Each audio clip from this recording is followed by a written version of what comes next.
Jovan ogamba otya taata? Tuli bulungi, tuli mu bitalo byerere. Nga bitalo nnyo. Bitalo kubonaabona. Tukusanze ku ddwaliro wano e Mulago ku casualty ward oba emergency ward accident. Ki ekiriwo era otuuse otya wano?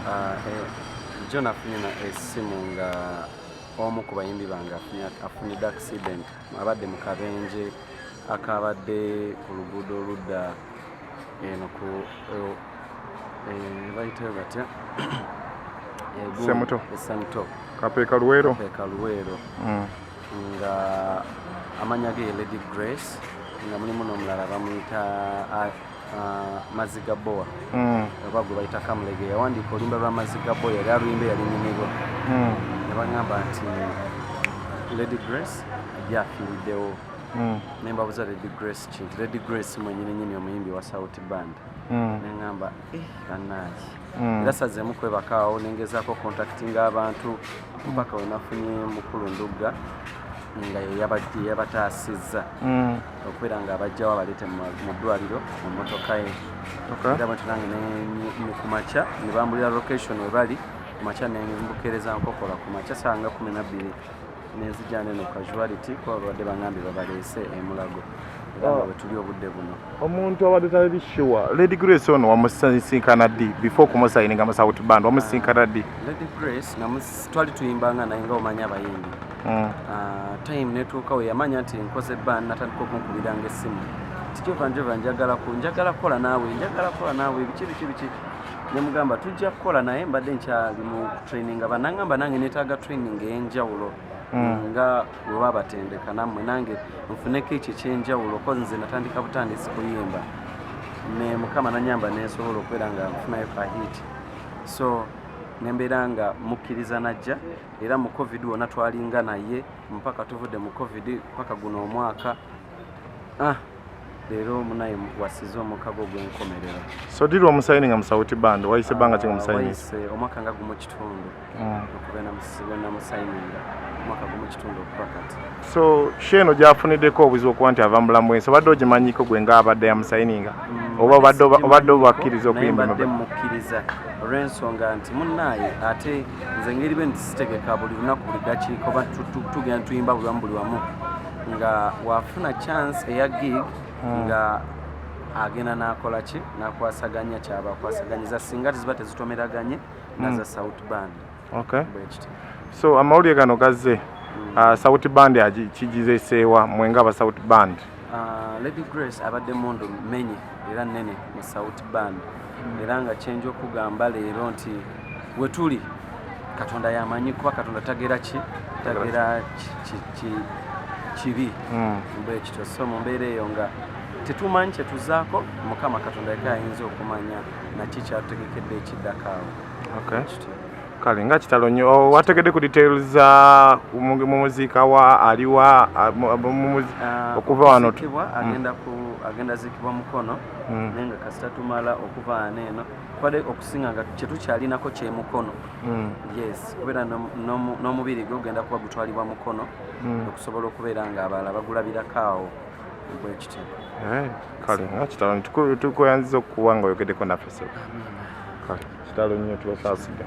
nze okoye onoonyeza emirimu giganye emirimu gikubuze. Yes, njagala okujjukiza oba Barista Coffee School and Cafe. Yes, bayigiriza n'okusomesa okukola ebika bya kawa ebyenjawulo omuli cappuccino, mocha, ice coffee, smoothies, milkshakes, cocktail n'ebika ebirala bingi. Bagaba certificate n'okufunira emirimu wabweru w'eggwanga mu nsi ez'enjawulo omuli Qatar, Dubai, Abadde n'ensi ez'etoolodde Europe endala. So basange e Nalukolongo opposite ne Hash petrol station oba obakubiri ku namba z'essimu n'omusanvu noti 5 7 oba ku WhatsApp noti 777 ye namba ya WhatsApp okumanya ebisinga. Abakisoboka Furniture Center beba kabaka mu kutunda n'okukola sofa sets ez'enjawulo omuli ebikanga German beds, tiles,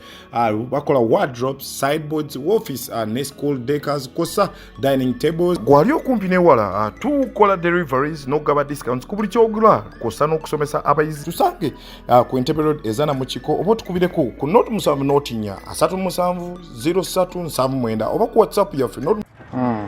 naye ababiri emmotoka ndowooza yabubuutikidde ne sibalaba. Omwana gwe bayita Kamulegeya nti poliisi ezudde omulambo gwe. So n'omulala yabadde kkojja wa Arimpa yabadde avuga naye talabika. Ompulira nze be nazze nabo Lady Grace mufu afudde mulaba. Saidi Kabuye akuba sola afudde mulaba babatutte mu mokyale. Kati nsigazza Lagafaya yatambulamu tali bubi nnyo. Famire yezze nsigazza Arimpa bamutwala mulongoosa lisiti yeeno baagala ssente ze naweddemu ensonga lwaki buli ali wano ng'oli muganda wa Arimpa tandikira wano babyagala katikati okutuuka mulongoosa kati ontegedde omenya amasano biri bitabiyimire bitaku ssente ze baagala omenya sola zigamba wano wali wengula ebintu we balamulira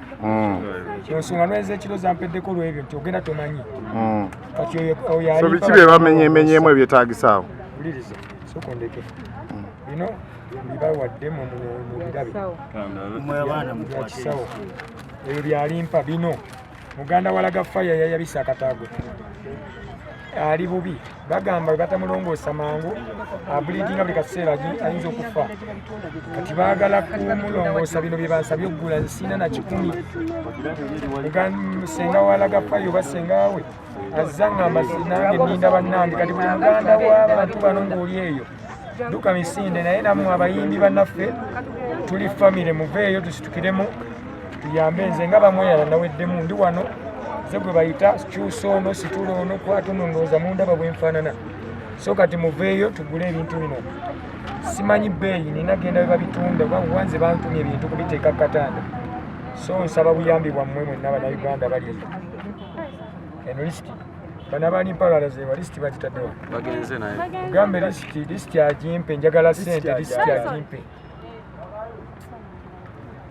ajja kulubuze beekuŋŋaanye banoonye ssente tebasobola kumanya bbeeyi balina kujja na ssente ne tugenda wali nze saalaserezawe bajje tugende wali basasule bye bakoze eki so kati byebyo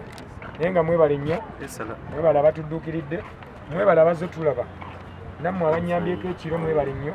kubanga ekyamazima abayimbi tudduka nnyo nammwe abategesi mutusaasirenga ne bamaneja baffe mutusaasire bw'omanya nti omuyimbi ali wala kwegamba buli muntu gwekikwatako n'abayingira endongo mutusaasire mujja n'otandika olunywamu ecupa emu n'otandika twagala gundi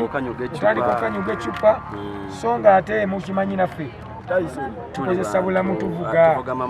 tegedde ekkubo ly'ekapeeka mulimanyi ekikubo kyafa muntegera bulungi so ne bannayuganda mbakunga bw'osanga accident togiyitangako senga bano nabayiseeko senga tetuli wano nabibadde tetulinabitegeera tegedde so saba abajjajja bongere okukola n'okukuuma ne Katonda awa omukisa buli muntu ali wamu naffe bannamawulire mbebaza mwebala okutambuza amawulire tubangawo Ketu obulamu bugamba kitaata bulungi sebo sebo tukusanze wano oli omu ku ttiimu ya Arimpa era njagala obulire bannayuganda abantu bonna abalaba omukutu guno n'abalaba TV eno ambeera ki eriwo kyekiriwo bannaye embeera eriwo mbi nnyo Arimpa ali bubi yamenyesa amagulu ali bubi nnyo era yeetaaga gwe okudduukirira yafiiriddwa bakojja be babiri balamba kojja abadde driver ne kojja Kamulegeya amazzi ga bbowa agwani amanyi Kafero Dennis driver Kafero Dennis kojjaawe so amanya agwani ayogerako naffe amanya agange bampita Senfuka Bashiri ag'obuyimbi bampita Ketukerwapa ttiimu ya Arimpa obadde okola ngani era obadde omumanyi ngani ttiimu ya Arimpa Arimpa mbadde sikyatambulamuko naye nga toogera era mukwano gwange nze nali nkulagwenga ku ttiimu ye nga maneja we gwenga waatali nanze abeerawo so embeera gye tunyonyo gye tusanze wano Mudwaliro eri etya ali eyalabe yakafuna amawulire gano yakalaba ekifaananyi kino embeera eri etya eriwo bambi yannaku